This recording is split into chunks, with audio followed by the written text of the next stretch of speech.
Okay, so we have now hit His Dark Materials episode 5, The Lost Boy. This episode I'm actually going to cover in two parts. Half of the story is going to be about Will's story in the episode and the other half about Lyra's. So just starting off the bat with the opening of the show, showing Seraphina's demon in the sky is our narrator here to start, and he's talking about a boy that has a fate bound with Lyra, which is Will. Now, what's so interesting is that in episode 5 of season 1 of this show, we're getting a character who is from the second book of His Dark Materials actually being a main player here, and it's divided now into his story and Lyra's story, and it was shocking to me. I thought they would actually save him and just tease him a bit like they did in prior episodes for the next season, and I was like, okay, very skeptical of how this would go. So we see Lord Boreal here with someone who is from Social Services Department,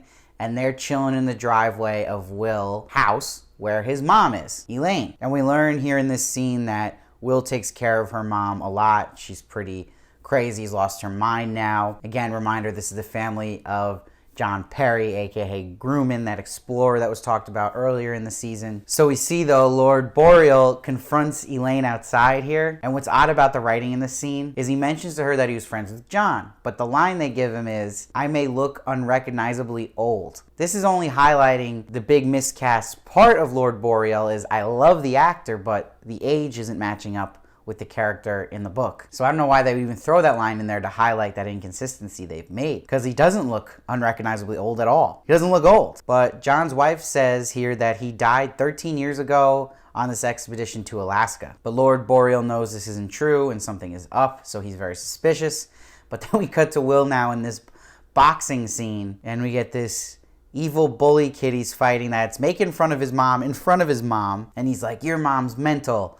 And then Will snaps at him, fights him, but the mom eventually tells Will here that she actually came because people are following her, and there was a man asking about your dad. Already, though, with these Will side scenes in this episode, I'm wondering, why do we need all of this? They're giving us a lot of backstory to a character who has a great introduction in book 2 of the series, and it feels like it's really not necessary. And if you're gonna do it, you gotta make it at least pretty interesting, and this really was boring throughout this episode. And I don't think it worked cutting back and forth between these two stories, especially in this episode, because a perfect example is the scene I'm going to talk about later when Lyra is riding Yorick, and it's this magical moment from the books.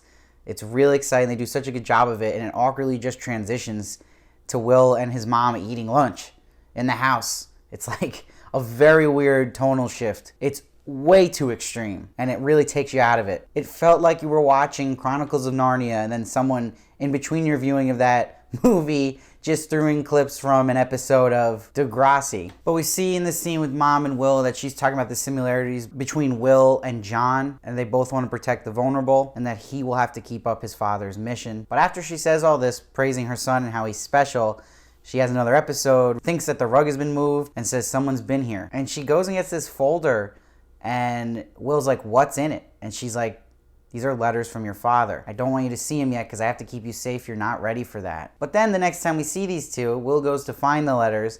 She catches him, and she says, "You can look at the letters." And now he's like, "No, I don't want to." Okay, so that doesn't really go anywhere. And then we get this scene in the middle of the night. Elaine just sees this social services man watching her outside and freaks out, but this scene just dragged on way too long. Again, really just slowing up momentum on the other side of this episode. But we see Lord Boreal talking to his techie dude, and he's telling him that he hacked Elaine's bank account, and there's a money trail here from John. He's been sending her money for years, knowing he would be away for a long time. And they're connecting that probably there's answers in that house then, and reaffirming that John knew about this window to different worlds, and they want to find out where he crosses between them. And there's this line where the techie's like, "I like this mouse hunt, it's fun." Ugh, barf. Why do they have lines like that? Just corny, this scene, and I don't understand why a scene like this wasn't played at the top of the episode to make sense of why Lord Boreal and the social service person was watching the house in the first place.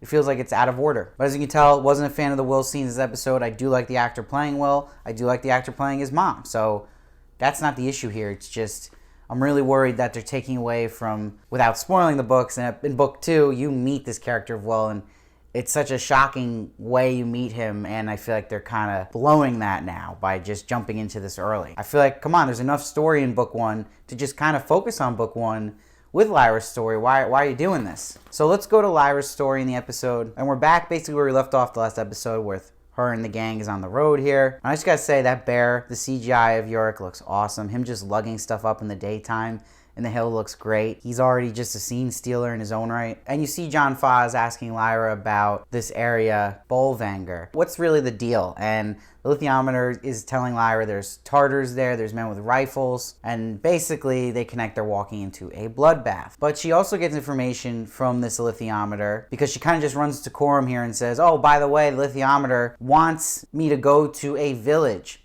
where there's something like a ghost. But Coram kind of guilts her a bit here and says, you can't leave us, we need you, and that Makasta needs you for her kids. But Lyra's really smart here because she's trusting her gut this whole episode, and her gut's telling her to trust the lithiometer. It hasn't wronged her yet. But Lyra does the right thing and pleads her case to Makasta, and she's asking her to just trust her and trusting this lithiometer and that it is the truth. But they kind of beat this theme of trusting your instinct into your face a bit, where you have here Seraphina's demon is telling Lyra literally to trust her instincts about this. But the important thing about this scene is he informs her about these bears are watching her father and about how his research is about the city in the lights and that he might be using dust to make bridges. That's what the Magisterium thinks, to go to these worlds. And this threatens the Magisterium. But the bear that is watching her father, King Yafor, has a duality type of personality, so he's actually letting him still do his research, Azrael. So it's kind of a lot of info dumping from this eagle so far, which is a little easy for me. I think he's already almost in it too much, and I wasn't even crazy about him doing the narration in the beginning,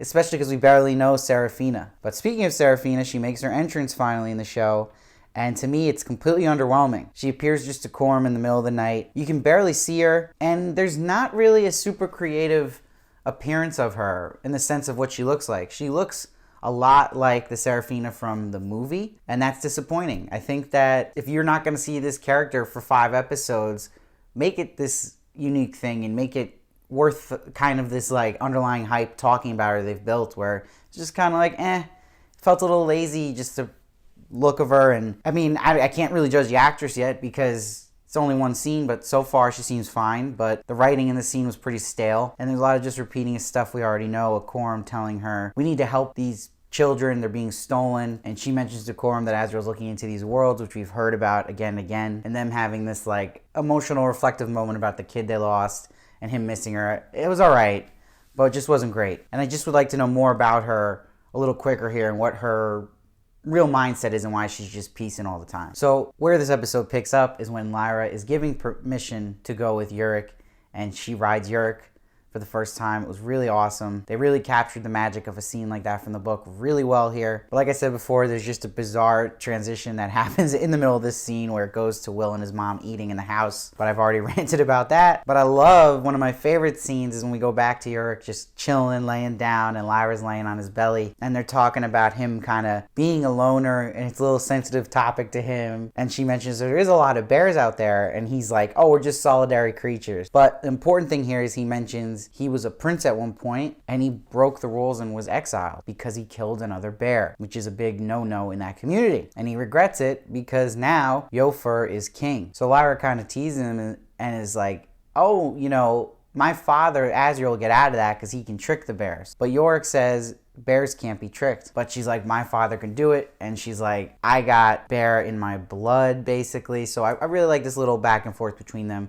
And they're really doing a good job of building chemistry between a CGI bear and Lyra. That just goes to show you, too. I've been back and forth about Dafne Keen as Lyra here, but this to me was her best episode to date. It was her most dynamic episode, convincing and confident. So now we get to this big scene from the books. I was really excited about this and that they got to it in this episode, and you see Pan as the Arctic Fox here with Lyra and Yorick, and they get to this village and they see this little shed, and it's dark out, it's night, it's cold. They got some horror to this, and I love Pan as the fox starts crying, and she's like, you gotta calm down, you're making me freak out. And she keeps saying like a mantra to herself, when I'm frightened, I shall master my fear. And she's fully trusting in the lithiometer here to go into this mysterious shed to see what this ghost thing is all about. And we see it's little Billy Costa, and he's got no demon.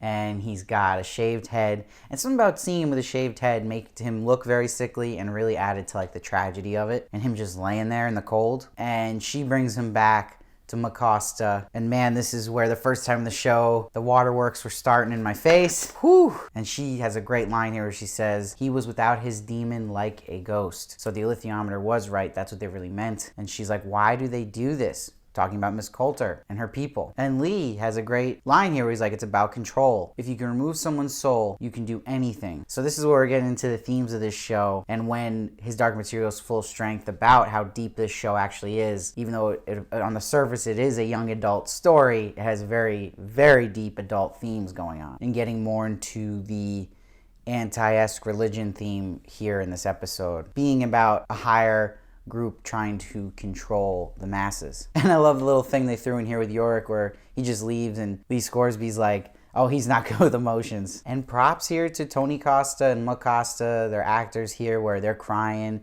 This very big scene with little Billy on the table, and she sings to Billy, most emotional scene yet. And when she says you can go to your demon, whoo, damn, if you're not crying there, I don't know where your soul is at, your demon. And what's important about this is this finally gives weight to this story about the kids being stolen, and this gives that emotional punch and impact and you wanting to get revenge now, and really highlights how evil Miss Coulter is. And when they burn the body and they're all around it, this song worked really well, that John Foss starts singing and everyone leads in unison, where basically singing your soul never leaves you. And it really works showing these demons' faces and their heads down very sad, connecting to their human counterparts. It really worked well, and that's where the show has been shining the most, in those little moments, especially with the demons. So then we get these mystery figures overnight appear at the camp, and they slit some throats. They even kill a guy in a squirrel demon when he's just taking a pee outside. Damn, that is a cold way to go. So Lyra wakes up to check on this noise, and she gets taken now. So now when it's light out the next day, we get a really cool point of view shot from Lyra, seeing where she is captured and these people she's never seen before. She arrives at this mysterious bunker, and she smartly tells this woman with the glasses that her name is Lizzie Brooks. So Lyra, quick on her feet, just like she was in the books. And we see this creepy character, Sister Claire, takes her in. But a line I didn't like was by the woman in the glasses where she's like, she looks on the verge of change. It's just not a necessary line, it's just too much. We get where it's going, don't spoon feed us everything. But they have her disrobe, and in this moment Lyra and Pan realize the jumpsuit they're about to put on her is the same one that Billy was wearing, connecting, oh my god, we are in Bolvangar. Again, with these great cliffhangers with this show so far, it ends on a really exciting note here, leaving you in suspense of what's going to happen next. So overall, as an episode, the Will stuff for me really didn't mesh well with this big epic story going on with Lyra, because again, the tone of the second book is so different from the tone of the first book, and to mix those tones into this show right now, I just am very skeptical, but we'll see. But right now, so far, I don't like how they're doing it. I think they should have waited to even introduce Will. And also, just in the main plot side with Lyra, it took a bit to cook up here. It was probably some of the slowest scenes we got in the beginning here. But right when, again, she starts and leaves with Yorick and rides him for the first time, that's where stuff got really fun, exciting, and a really strong ending here in this episode. So it lifts up the score a bit. I think a fair score for this episode would be an 8.5. Not the best one of the season, but not the worst. It's still, again, had some really exciting stuff built here, brought a lot of emotion to it, and added just this weight now of the story. You get a little more invested and like I said, wanting to get Miss Coulter and get payback and save these kids, which I've been waiting for in this show, and that was one of my biggest complaints, so they really addressed that well. Let me know what you thought of it down below. I'd love to hear your thoughts. I read every comment and try to respond as many as I can. Please make sure you subscribe so you don't miss one of my reviews of His Dark Materials. I'm also reviewing Watchmen at the moment, and I also do celebrity interviews, so you don't want to miss any of that. And please make sure to follow me at SteveVarley1 on Twitter and Instagram for more of me, and I'll see you next time.